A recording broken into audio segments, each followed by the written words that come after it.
Olá, gente! Nosso Band Empresarial está começando neste sábado, 10 horas da manhã aqui, tendo o prazer de receber Brandão Freire. Ah, gente, não perca!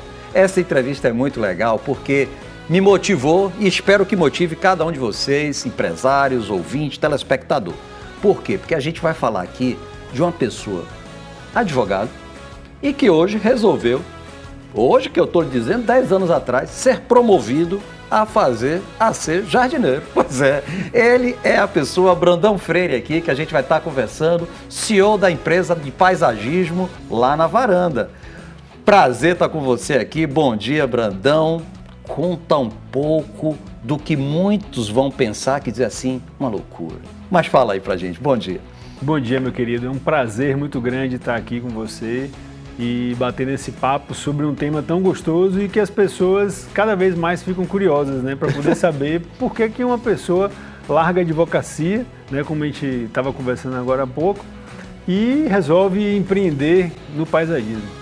Então, assim, foi realmente uma mudança radical, né, para muitos, mas na verdade foi a compreensão de um propósito de vida, né? Então, quando eu escolhi a advocacia, foi por vários fatores, da família, ser da área jurídica, todo mundo ali naquele mesmo ambiente. E, como é que chama? Eu não olhei para dentro de mim, né? Tinha uma visão equivocada do que era uma profissão. E aí depois, com um pouco mais de maturidade, eu fui percebendo que não era só o dinheiro. O dinheiro é apenas um dos indicadores que você está no caminho certo, né? Mas você tem que realmente seguir algo que lhe dê satisfação pessoal.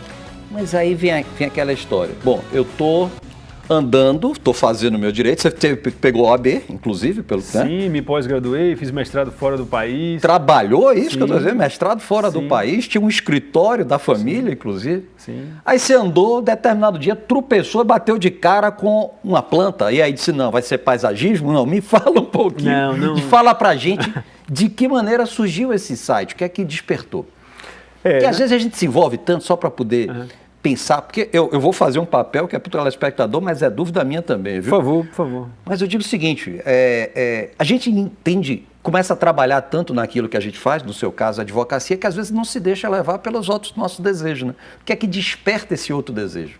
Sim, com certeza. Como eu havia falado agora há pouco, quando a pessoa ainda é muito jovem, ela tem muitas... Existem jovens que amadurecem com uma velocidade incrível. Já existem outros que precisam de um pouco mais de tempo, cada um tem seu tempo, né? Mas o fato é que aos 17 anos você escolher uma profissão para o resto da vida, né? Como a sociedade impõe, já desde aquela pergunta de quando é feito, desde quando você é novinho, ele pergunta o que você vai ser quando crescer? Como se a sua profissão definisse efetivamente quem você é, quando na verdade não é. Né? Então você não precisa ser nada, né? Você não precisa ser uma profissão, a única coisa que você precisa ser é feliz. Verdade. E quando a gente faz as escolhas ainda muito jovem, a gente não consegue perceber que existe a possibilidade de se trabalhar com algo que dê satisfação pessoal. Então respondendo a sua pergunta, eu era aquarista desde 8 anos de idade. Eu me envolvi com essa área, esse mundo do aquarismo, que me seduziu logo cedo. E para mim era um hobby. E dentro do aquarismo tinha toda a parte de fazer o aquapaisagismo, trabalhava com as plantas aquáticas, eu criava os layouts dos aquários, era um hobby. Depois, com um pouco mais de idade, ainda jovem ainda, eu montava também, passei a montar lagos ornamentais, né? E isso era completamente um hobby, na minha cabeça não tinha a mínima condição de fazer isso dar dinheiro, de sobreviver, né? de bancar o meu custo de vida, vamos dizer assim, com isso. E aí chegou o momento de escolher uma profissão, eu achava que tinha que ser uma profissão formal, já tinha ali os meus pais, a minha família toda na área jurídica, e aí eu segui o caminho, tive aquele empurrãozinho da família, né, que vira para você e fala assim, eu vejo em você um excelente advogado, aí você ainda sem tanto autoconhecimento, você acaba comprando algumas coisas como verdade, e acaba não olhando para outros fatores que lhe dariam mais satisfação pessoal. E aí me diga o seguinte, aí você falou muito dessa questão do escritório que já existia, da indução, né, do que a família, de alguma forma, na área. E a sua família, como é que se viu? Você já era casado na época? Sim, casado. Como é que a família tomou? Ô, amigo, vamos pensar o seguinte, você vai continuar trazendo aqui esse ganha-pão? Como é que funciona isso? O primeiro capítulo do livro chama-se O Maluco. Opa, pera aí, você já tá dando break aqui que eu vou chamar daqui a pouco, ó. Porque vai ter, ó, tem livro, minha gente, que ele fez com tudo isso aí, vamos lá. Teve apoio e não teve ao mesmo tempo, né? Imagine assim, para meu pai, que tinha tem um escritório bastante conceituado aqui em Salvador, ele preparou tudo para o primogênito dar continuidade, né? Então, no momento em que eu já advogando, 8 anos advogando, né, com um currículo bacana, sendo bem sucedido no que eu fazia, de uma hora para outra largar tudo para poder empreender com planta, né? Então, assim, acaba que isso não estava nos planos dele. Então, isso chocou bastante em vários momentos, mesmo me apoiando, como me apoia até hoje, no sentido de sempre me orientar, né? Sempre fazer o papel que, independente de hoje eu ter 40 anos, mas é meu pai, é minha mãe. Então, assim, eu sempre ouço eles no sentido da orientação de vida, né? Que eles possuem. Lógico. Mas uma parte das pessoas tem uma certa predisposição a querer que os filhos caminhem na direção, é um fato protetivo, né? Na direção do que eles almejaram que seria o melhor caminho. O que eu acho hoje, Brandão, é que a gente tem que ser um provocador. Sim. A gente, evidentemente, não tem que determinar. O que a gente faz é em cima da experiência que nos é adquirida através dos anos, que eu acho que é a única coisa que presta da velhice, porque eu não conheço outra, a gente empresta uma provocação. É isso mesmo. Dá alguns argumentos para que não seja uma coisa tempestiva, né? Não seja alguma coisa banal, né? Banal. Sim, e que ele esteja certeza. Mudando e vá fazendo. Você tem que perceber, lógico, qual é o papel dos pais. O papel de tutor, né? De realmente provocar, como você mesmo falou, e checar se o filho tem realmente aquela predisposição, no sentido de aquela vontade de fazer acontecer. Não é nem predisposição o termo certo, é assim, vontade de fazer acontecer. Porque nós podemos ser o que nós quisermos ser. E aí, como você me falou em relação ao apoio da família, em alguns momentos sim, outros não. Vinha a dúvida, né, como eu citei, o maluco, né, os amigos olhavam para mim e falavam assim, poxa, você com um escritório bem estabelecido, com causas com valor significativo, por que você vai largar tudo para poder começar do zero uma profissão que, inclusive, com status inferior, né? Minha esposa mesmo, como você mesmo falou, já era casado, estava esperando meu primeiro filho, Lucas. Então, assim, essa transição, ela ia de encontro totalmente aos planos dela. Ela casou com um advogado, que virou jardineiro. Né? Então, assim... Foi promovido, como diz você, né? Como seria o futuro para essa criança de um pai que seria, eu falo jardineiro, mas empresário, paisagista, né? Eu coloco o termo jardineiro justamente porque... Provocar e para impactar mais. Né? E realmente acontece de a gente meter a mão na terra e fazer acontecer. É assim que o empresário... lógico, depois você vai caminhar para um lado estratégico da coisa, você vai caminhar, você vai dividir o seu tempo de maneira estratégica, né? Trabalhar estratégico, tático, operacional, tentando sair o máximo do seu operacional. Mas em diversos momentos o empresário, e sobretudo o empresário que está iniciando, ele tem que meter a mão na massa e ir lá para frente para poder plantar, para poder meter a mão na terra mesmo, né? Perfeito. Então isso acontece. E me diga quando surgiu a ideia de dizer, não, eu vou fazer, mas ok, vou montar uma empresa. Onde é que surgiu lá na varanda? Quando eu fiz essa mudança, essa transição de carreira, ela aconteceu de maneira paulatina, né? Não foi de vez. Durante 2 anos eu fiquei como representante comercial de uma empresa chamada Ecosys, que depois de anos eu comecei como representante da Ecosys, Salvador, depois a gente abordou a Bahia toda, e hoje nós somos responsáveis pela operação em todo o Nordeste da operação da Ecosys Lagos Ornamentais, que é a pioneira e hoje a maior empresa do mundo. Chegou a ficar em algum momento nas duas? Fiquei. Nas duas profissões? Fiquei. Durante 2 anos eu fiz as duas coisas. Tanto que são 10 anos de mudança de carreira, eu tenho 8 anos de lá na varanda e tenho 10 anos de transição. Esses 2 anos foi o período em que eu fazia as duas coisas. E aí, quando o telefone tocava, eu não sabia se eu era advogado, se eu era na época nem paisagista. Eu brinco muito que é pato. Você não sabe se voa, se você nada. E aí teve um momento em que eu tive que colocar na balança, né? Tive um momento que eu precisava ter foco. O foco é importantíssimo porque tudo que você foca se expande.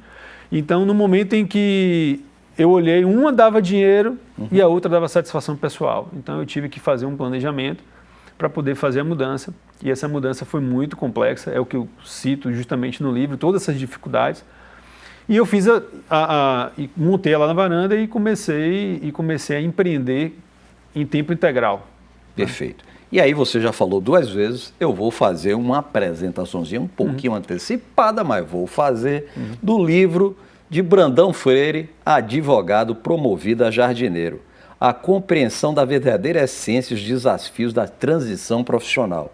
É isso aqui, minha gente, é de comemoração dos 10 anos, um marco dessa transformação. E eu vejo muita gente com medo, Brandão, desse ato. É mais coragem, é um lado empreendedorismo, que a gente trata aqui tanto no Band Empresarial, ou é essa paixão de dizer assim, não sei se vai dar certo, não sei se... Teve o planejamento antes, não, eu vou programar aqui, eu ganho tanto, eu preciso de tanto, eu vou fazer tanto, eu vou ter que vender 300 plantas. Não, ou não, larga mesmo, é isso que move. Tá, vamos lá. Escolher empreender, ela é uma atitude em que você precisa se profissionalizar. Quando eu resolvi empreender, eu não sabia, eu já empreendia em outras coisas sem ser através de uma empresa, né? Mas eu tinha visão do que era empreender, mas eu não sabia o que era necessário, quais eram as ferramentas necessárias para poder fazer isso de forma bem sucedida. Então, no momento inicial, eu fiz um planejamento, mas não foi um planejamento muito aquém do que deveria ser feito. Né? Essa é a realidade. Mas é melhor fazer do que não fazer. Né? Hoje, eu sou mentor, inclusive, do Sebrae, de um programa chamado Scale Up Bahia, um programa inovador aqui, que é chancelado, inclusive, pelo MIT. Hoje eu tenho uma visão totalmente diferente do que é empreender e o que é necessário ser feito para poder fazer isso. Mas foram 10 anos. E você vai dizer um pouquinho desse toque todo para o nosso, telespectador. Né? Agora, em relação ao medo, eu entendo assim que o medo é normal para todo mundo. Eu tive medo, todo mundo tem medo. Né? Existe uma diferença entre medo e o pânico. Né? O pânico é a incapacidade de ação. Pânico você se afoga no raso. Você parou ali, você não afoga no raso. Nada. Agora o medo, ele é vencido no momento em que você tem autoconhecimento. Porque você mapeia quais são os seus medos. E você cria um plano de ação para quando você tiver aquele medo, você disparar gatilhos para poder controlar aquilo. Porque até nós mesmos, seres humanos, nós temos uma parte do nosso comportamento que é justamente para poder preservar a vida. Você chega na beira de um penhasco, você tem a sensação de que você vai morrer, você para. Então, esse medo é bom para poder você não avançar. Ou para avançar, você diz o seguinte, não, vou ter que pegar uma vara, colocar de um lado para o outro. Ou seja, é se preparar. O medo faz parte disso. Qualquer empresário que vai abrir uma empresa, vem um frio. Estava vendo hoje um jogo de tênis e tal, e a pessoa dizendo, não, cara, segundo do mundo, e dizendo que eu arrepia quando ele entrava na quadra. Medo de estar se deparando com um cara mais novo. Então, de alguma forma, eu acho que o medo nos prepara também, né? Desde que não paralise. Eu acho que é isso. Gente, a gente vai para um rápido intervalo e daqui a pouco a gente vai conversar de novo aqui com o Brandão Freire, do segundo bloco, para ele falar um pouco mais sobre isso. Ou seja, como preparar você que está aí nos vendo para fazer uma grande transformação na sua vida profissional, se esse for seu caso. Eu sou Azevedo Filho, fique com a gente volta já já.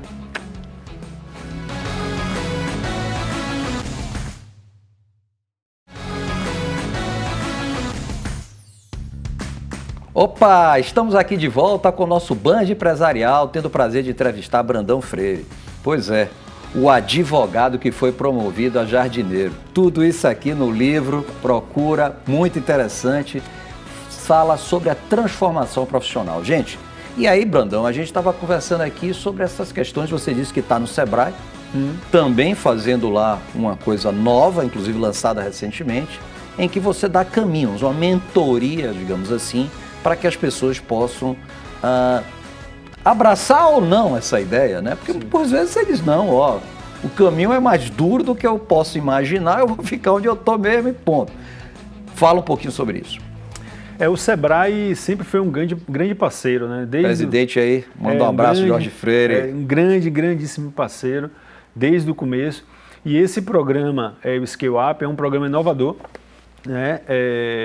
Foi feito um trabalho junto com o MIT, né? E é um trabalho de mentoria. Tá. O empresário, né, se inscreve, é feita uma seleção, e aí é feito um programa de aceleração, um programa para poder ele escalar. Imagine que, para quem conhece as ferramentas do Sebrae, você tem o Empretec, que é excelente. Maravilhoso. Que é muito bom programa. E o Empretec é um programa que visa ensinar as ferramentas básicas para empreender, né? As CCS, que são as características de comportamento empreendedor. E o Scale Up ele já vem para um outro momento. Ele vem para um empresário que já empreende, que já conseguiu ter bons resultados, que inclusive vem crescendo 30% ao ano, só que ele precisa escalar. Então, esse processo, esse grupo do Scale Up, inclusive no primeiro ano eu fui participante, né? A nossa empresa dobrou de tamanho, e aí no segundo ano, nós temos 3 anos fazendo isso, no segundo ano eu fui convidado como mentor para poder participar e assim, o grupo é muito, muito bacana. Eu fico na pergunta, não virou também uma noia muito grande por conta das startups, do dinheiro que está aí, anjo, nível A, nível B, a questão da escalada. Será que é preciso escalar mesmo tudo que você empreende para poder, digamos assim, nos satisfazer? Ou é analisado também do perfil da pessoa? Às vezes você tem o seu cantinho, o seu negocinho que gera sua renda, é essa que vai lhe trazer a qualidade de vida?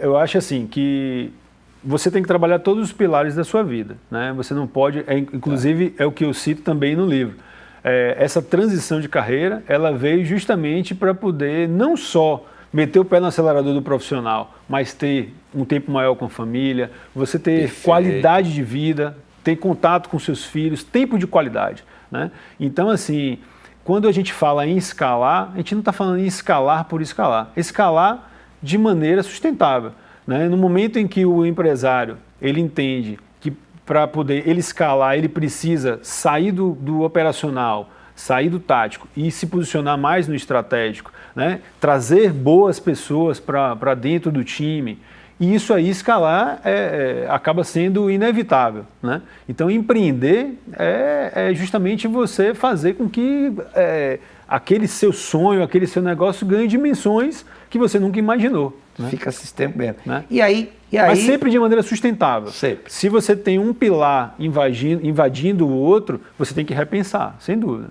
E aí, como foi que você construiu nisso lá na varanda? Né? Fica no Caminho das Árvores, é isso? Sim, no Caminho das Árvores, na Alameda das Cajazeiras, né?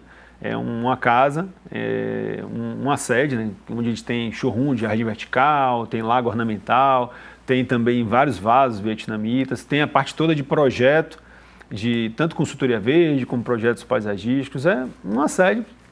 E o que eu falo assim, Bruno, hoje o paisagismo, às vezes a gente fica dizendo assim, mas paisagismo, a gente vê ali, vê aquela planta ali, está caindo, que não sei o que, mas tem todo um segredo por detrás, né? Ou seja, se vai estar na varanda, na cobertura, a planta que usa para isso, a planta que usa para aquilo.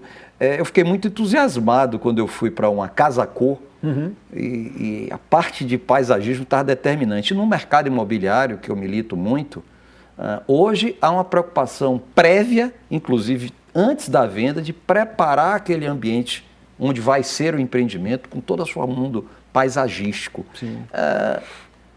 Gera o quê? São as sensações organolépticas que a gente tem, que de alguma forma provoca. Como é que está esse sentimento? Pessoas realmente têm comprado? Me fala um pouquinho disso. Sim.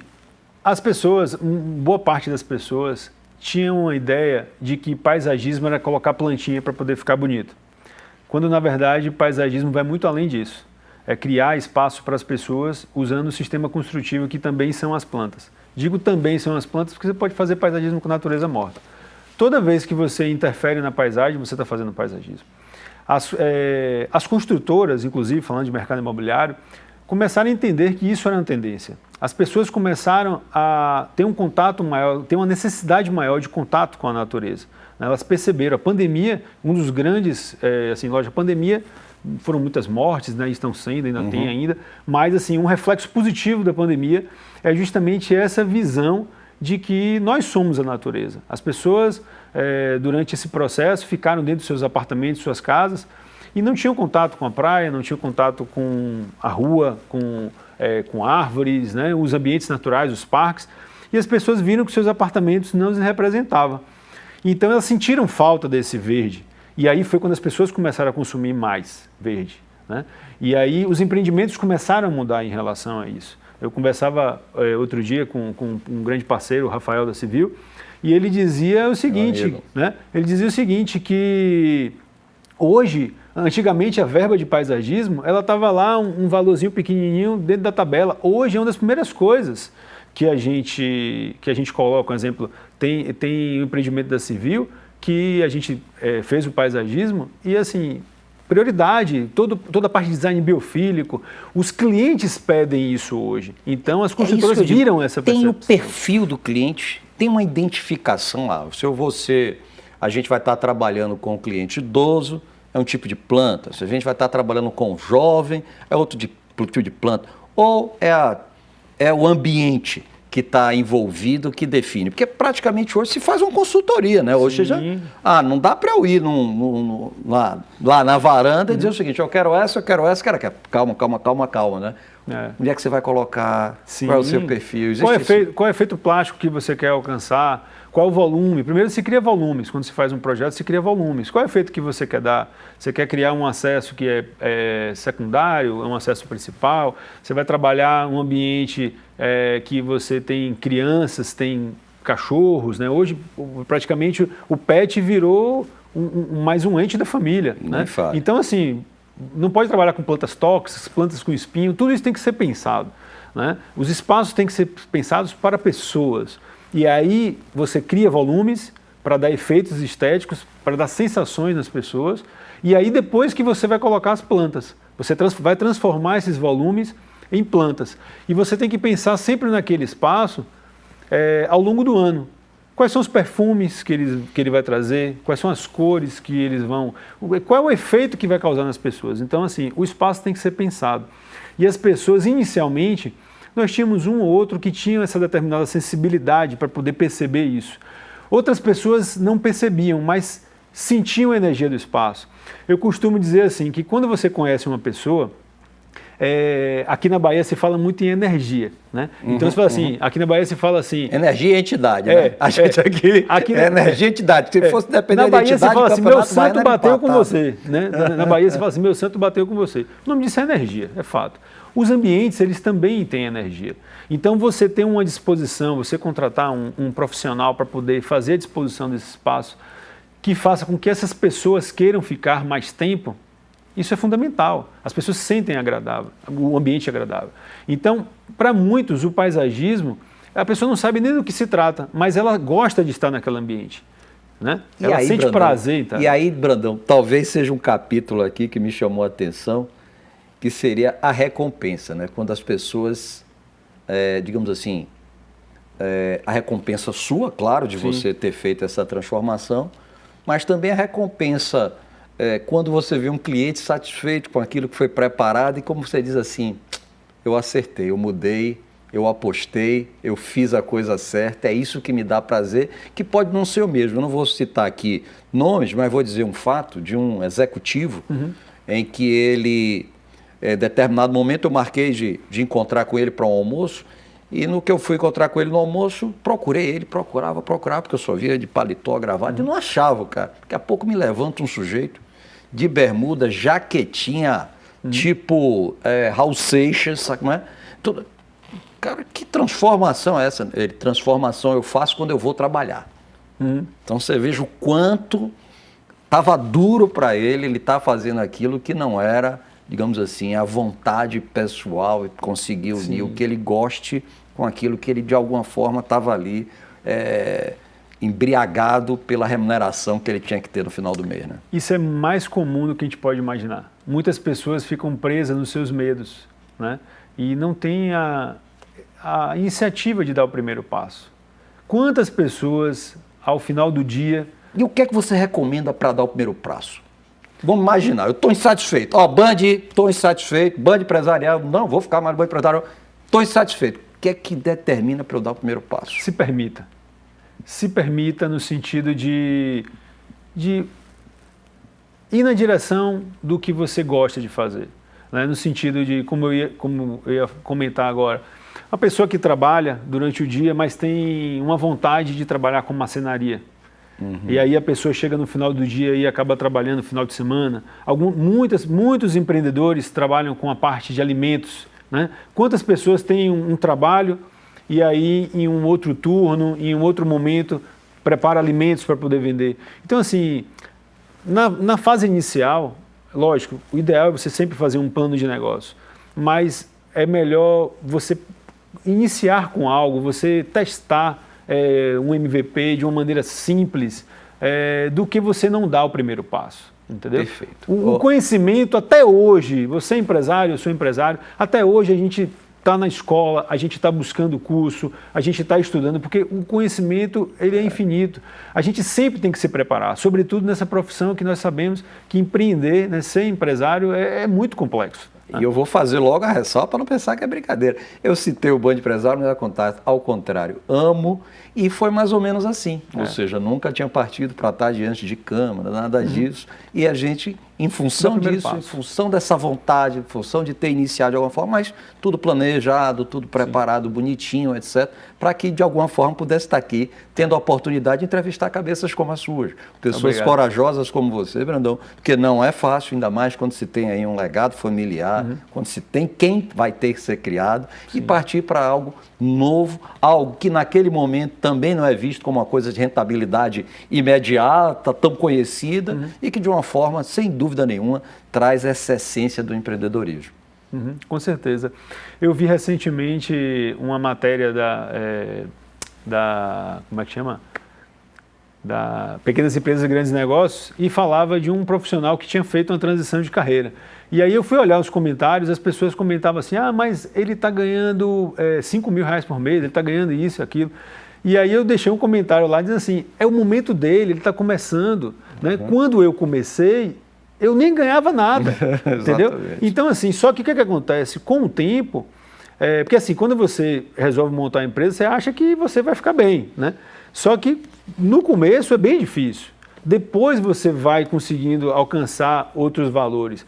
E aí o que acontece? O que eu percebi é o seguinte, que empreendendo e fazendo algo com amor, era como se um ano lá na varanda correspondesse a 5 anos de advocacia. O nosso crescimento ele foi muito grande porque tudo que é feito com amor. Primeiro o cliente, ele lhe compra antes de comprar o seu produto. É verdade. E pessoas querem comprar de pessoas apaixonadas. As pessoas querem se conectar com pessoas que amam o que fazem. Então isso flui. E aí você começa a ganhar coisas que você assim, nem imaginava. E aí sim a gente chega naquela que a gente conversou, que é a escala. Exatamente. Brandão, agradeço de muito a sua presença aqui, a sua coragem, lhe dou os parabéns e ao mesmo tempo desejo aqui muito mais corajosos que possam partir para isso aí, fazer o que se gosta. É isso aí, gente. Mas se você não viu, além de assistir o Band Empresarial no YouTube de novo, tá certo? Você também pode, aproveita e compra o livro, Advogado Promovido a Jardineiro. É isso aí, nosso Band Empresarial está encerrando, mas sábado que vem, 10 horas da manhã, a gente está aqui de volta, aqui na telinha da Band. Obrigado, Brandão. Eu que agradeço, meu querido. Eu sou Azevedo Filho, fique com a gente.